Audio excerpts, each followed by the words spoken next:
sebenarnya orang yang mengalami pernikahan ya antar warga negara di luar warga negara, jangankan anaknya, kalau anaknya menurut saya otomatis, sebab apa hak kita untuk membatasi hak anak yang dia tidak tahu menahu, tiba-tiba ibu dan bapaknya memiliki perbedaan kewarganegaraan, sementara dia disuruh harus memilih. Tidak mungkin dia memilih, dia adalah menerima dari akibat itu, dan itu adalah pemberian Tuhan. Karena itu pemberian Tuhan, maka perspektifnya adalah negara yang harus mengalah. Sehingga negara yang harus memberikan hak kewarganegaraan ganda kepada keluarga itu tadi, terutama kepada anak-anak mereka. Nah, di dalam undang-undang imigrasi sebenarnya kita udah mencoba itu dan susah betul itu, ya. Saya berterima kasih kepada ibu-ibu karena dedikasi dan semangatnya. Memang eksekutif ini yang paling sulit diajak ngomong ini soal kewarganegaraan ganda, dan bahkan waktu itu eksekutif sulit menerima konsep adanya kategorisasi baru dalam kewarganegaraan yang membuat seorang pelaku perkawinan campuran langsung dianggap sebagai apa yang kalau di luar negeri kita sebut sebagai permanent resident gitu. Di dalam undang-undang imigrasi kita mulai mengadopsi itu. Buat saya itu otomatis, karena waktu itu rezimnya adalah undang-undang imigrasian, itu tentang izin tinggal. Menurut saya begitu Anda menikah dengan orang yang berbeda kewarganegaraan, maka kewarganegaraan yang asing itu langsung dia menjadi permanent resident, menjadi keluarga besar bangsa Indonesia. Kan sebenarnya begitu. Akan nanti ada argumen bagaimana kalau dia berpura-pura, itu soal lain. Kita nggak bicara soal pura-pura di sini. Ini kita bicara tentang cinta yang sejati, yang kemudian terikat dalam ikatan pernikahan, dan negara tidak boleh meregulasi cinta, ya kan? Cinta itu adalah hubungan di antara manusia yang secara fitrah, secara alamiah diberikan oleh Tuhan. Lagi-lagi ini adalah hak yang langsung diberikan oleh Tuhan. Dalam konsep John Locke tadi itu, negara harus menarik diri dari situ. Ya, John Locke. Itunya sudah diubah di undang-undang imigrasi. Saya kira di undang-undang revisi undang-undang kewarganegaraan itu dapat diberlakukan secara otomatis. Ya, jadi ini sebenarnya kalau bisa kita katakan adalah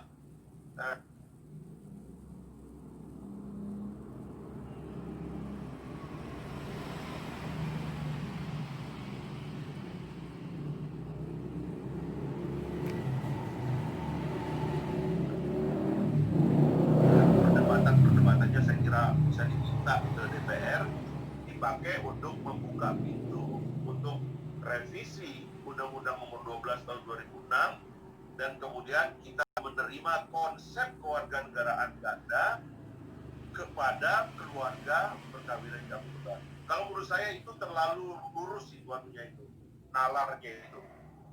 Jadi kalau kita mengatakan hak tadi, saya ulangi lagi ya, hak berketurunan adalah hak asasi manusia, hak itu adalah hak yang diberikan oleh Tuhan, maka hak untuk berketurunan itu sekali lagi adalah HAM, dan akibat-akibatnya negara harus mengikutinya begitu.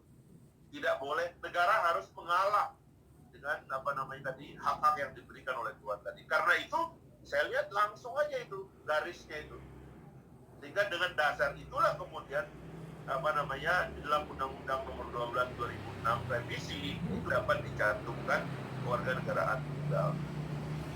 Nah, Bapak Ibu sekalian, saya ingin, karena tidak terlalu panjang yang saya ingin katakan, hanya untuk menyegarkan saja apa yang sudah menjadi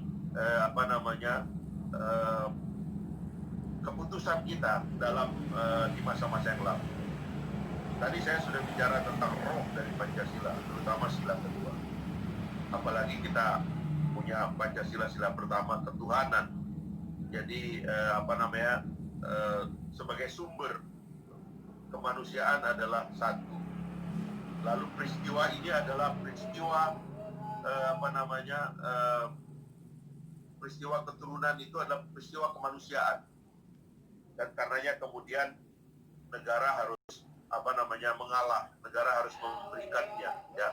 Jadi kita tidak berbicara kewarganegaraan dalam perspektif politik tadi yang disebutkan oleh Ibu Suci itu, negara sebagai strategi politik dan sebagainya, kewarganegaraan sebagai strategi politik dan sebagainya, kita nggak bicara itu.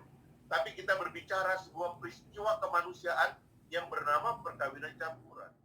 Sebenarnya orang yang mengalami pernikahan antar warga negara di luar warga negara, jangankan anaknya, kalau anaknya menurut saya otomatis, sebab apa hak kita untuk membatasi hak anak yang dia tidak tahu menahu, tiba-tiba ibu dan bapaknya memiliki perbedaan kewarganegaraan, sementara dia disuruh harus memilih.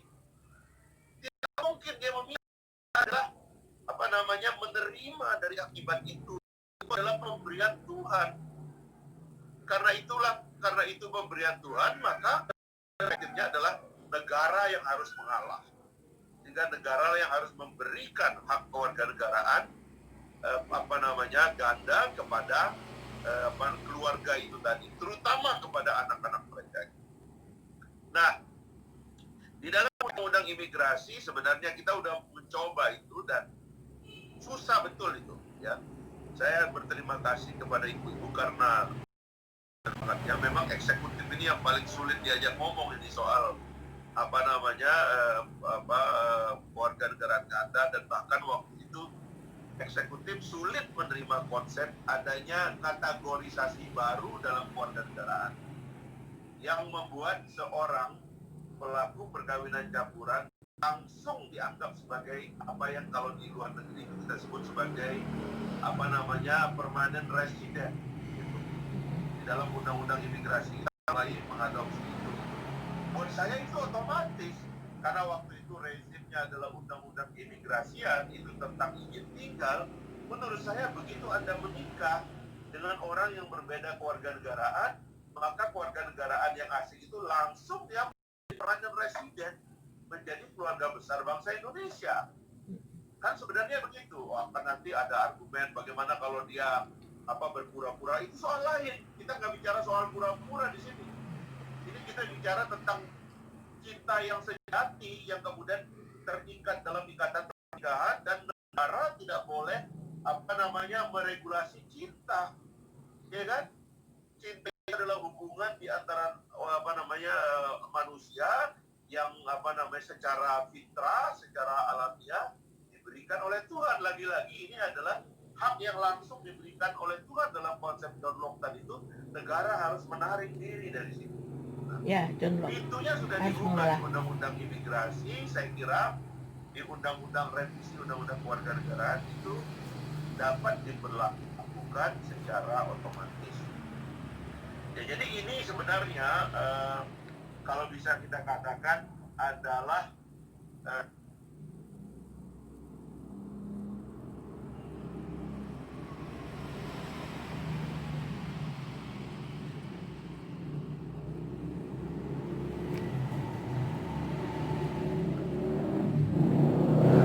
perdebatannya saya kira bisa diminta ke DPR dipakai untuk membuka pintu untuk revisi Undang-Undang Nomor 12 Tahun 2006, dan kemudian kita menerima konsep kewarganegaraan ganda kepada keluarga perkawinan campuran. Kalau menurut saya itu terlalu lurus situasinya itu, nalarnya itu.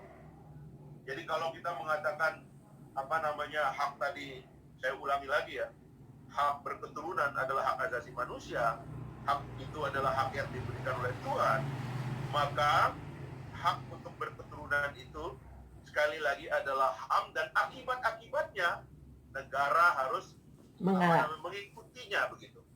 Tidak boleh, negara harus mengalah dengan hak-hak yang diberikan oleh Tuhan tadi. Karena itu saya lihat langsung aja itu garisnya itu. Sehingga dengan dasar itulah kemudian di dalam Undang-Undang Nomor 12 2006 revisi itu dapat dicantumkan kewarganegaraan tunggal. Nah, Bapak Ibu sekalian, saya ingin, karena tidak terlalu panjang yang saya ingin katakan, hanya untuk menyegarkan saja apa yang sudah menjadi apa namanya keputusan kita dalam di masa-masa yang lalu.